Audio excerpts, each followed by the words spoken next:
Um, so tonight I'm going to be reading a story that I wrote.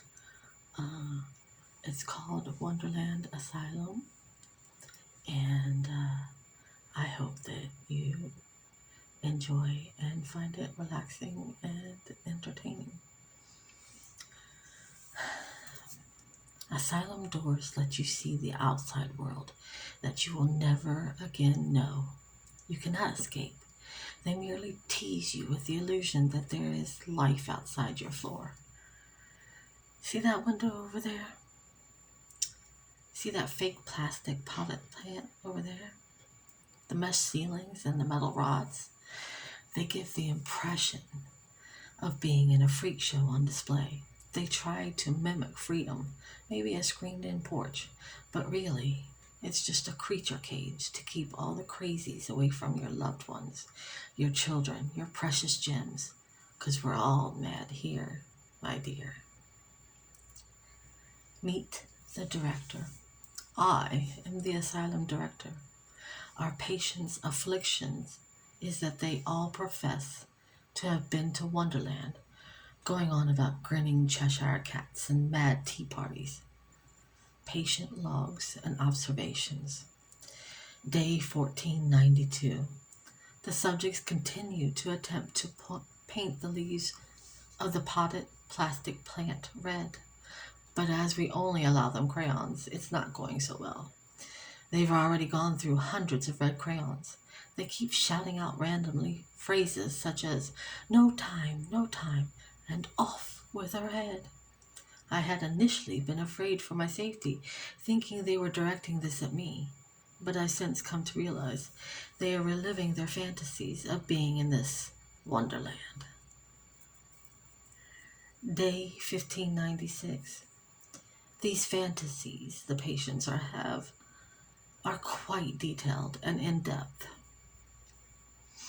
I admit I've never witnessed such a level of mass hysteria before, where so many believed so completely in a simple delusion. It appears that there is a whole cast of characters in this wonderland: a red queen, a mad hatter, the March hare, a white rabbit, and it seems that our patient Alice is at the very heart of all of this. She was our very first patient to present with such a fantastical delusion. The plot twist. Mind your head, they said. She's always looking for someone to behead. The Red Queen is not just the Queen of Hearts. She's the phantom of the mind, disturbed and sublime. She'll have off with your head before you can find the time to decide if you're big or small. She loves to dissect your brains, and her trophy room is full of remains, empty skulls with no refrain.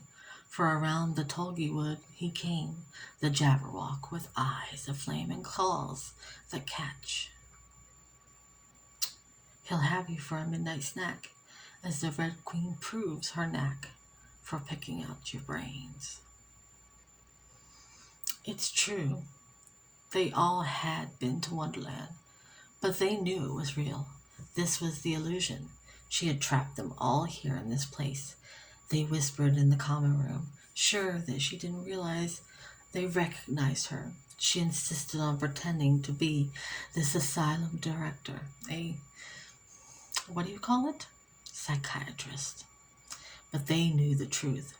She was the deranged Red Queen, so they tried to keep her happy by painting the plants red, but they insisted on remaining a waxy green. Every once in a while, one of them would disappear, never to return. She would say that they had simply been cured of their delusions and was sent home, but they knew better. She had handed them over to her precious Jabberwocky to dissect their brains. The Red Queen's ruse. The knave was the only one who knew her ruse, or so she thought. She had taken his heart long ago. The Red Queen had quite the plot, to subjugate all of Wonderland in these asylum walls. She could study them at her leisure, then relieve them of their heads. But Alice, that blasted Alice, she was the one she could not figure out. Wonderland was not her native land, yet she seemed the focal point of it all. What strange creature was this Alice? For the Red Queen was certain she was anything but the little girl she appeared to be. No matter. She would continue this charade until she exposed all of their little secrets and broke their will. Who is Alice? The White Witch Queen had hallucinations, you see. Her mind created this alternate reality where all these mad characters lived in a place called Wonderland. And then one day, as she slept, resting peacefully, Wonderland manifested in her dreams, taking her as its queen to act out all her delusional fantasies. Alice finds that her long-lost mother, who she had thought had passed away when she was very, very young, leaving her poor mathematician father and her all alone, is actually the White Queen who fell asleep one day and entered Wonderland, never to wake again. The truth, of course, being that Alice's father couldn't bring himself to tell small, sweet Alice that her mother had slipped into a catatonic state, and for all intents and purposes was in a vegetable state in a medical facility in Brighton, where she had spent the last 12 years living in Wonderland as the White Queen. See, Alice's mother actually has schizophrenia, and so her mind had created the delusion of a wonderland, only to then manifest it into a true dream world. Alice, being her daughter, has the ability to visit Wonderland in her dreams. Being that Alice is the true heir to Wonderland, she has control over it, such as the Red Queen will never have. She has the ability to manipulate Wonderland and all its creatures and inhabitants. It is this knowledge that is unknown to the Red Queen and will be her undoing, for Alice controls the Jabberwocky. The end. The beginning is the ending that begins at the beginning to become the end. That is to say, we have reached that point in our story where the end is near and the hero wins the day, so to speak anyway. The director of the asylum, aka the Red Queen, had tired of her game. It was clear she was going to learn nothing more of Alice while she was still alive. So she decided it was time for Alice to be cured, to go home to her family. Everyone in the ward knew that was code for being sent to the Jabberwocky. However, Alice did not feel scared. Over the years she had dreamed of Wonderland. She had learned all about her mother and her abilities in Wonderland. Even if everyone was trapped in this asylum, they were still just hallucinations and under her control. As she was sent to the office for her release papers, she smiled at the Mad Hatter and the White Rabbit. They were her favorite characters of Wonderland, and she would not let them suffer at the hands of the Red Queen any longer. As she walked down the long corridor behind the Red Queen, the only sound was the clicking of heels echoing off the stone walls. At the very end of the hall stood a heavy steel door. It creaked as the Red Queen opened it. She stood aside for Alice to walk through.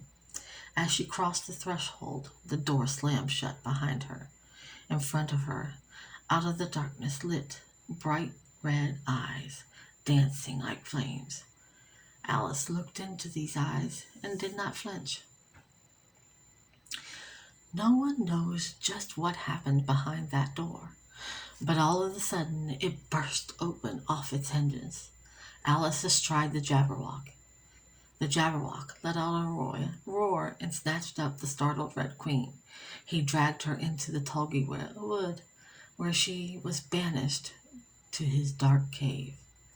All the inhabitants of Wonderland went back to their homes, and the White Witch Queen took up her rightful throne. Well, that is the end of the story. I hope you found it entertaining. I hope it relaxed you. And I hope you found it an interesting take on the Wonderland stories. Have a good night.